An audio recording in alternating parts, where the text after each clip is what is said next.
សំសាយរុងរឿងគេអាយបានលើដំកើងដំកល់ជាតិយើងចាត់ទុំឡើងជាជាតិច្បង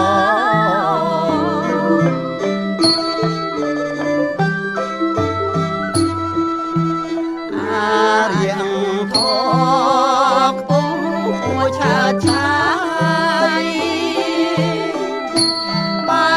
ចេញសពសាយគ្រប់ទិសទាំងឡាយចង់ហូពី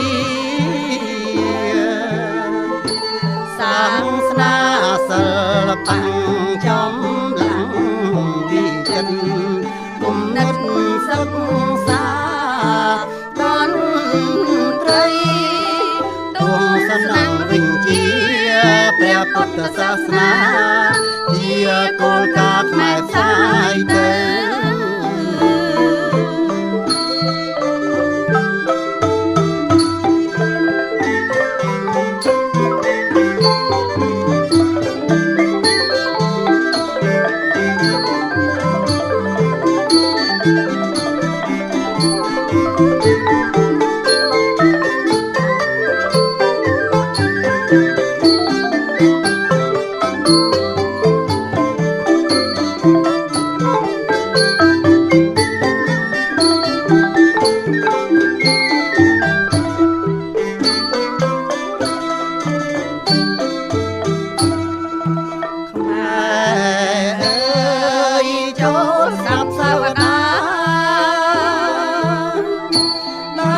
បានចូលចា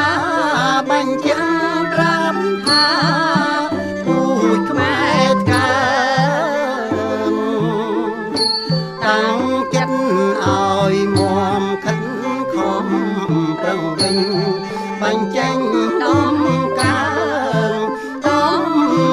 ឡៃនៃជាតិខ្មែរយើងឲ្យបានរុងរឿងជាថ្មីឡើងតាមសាវតា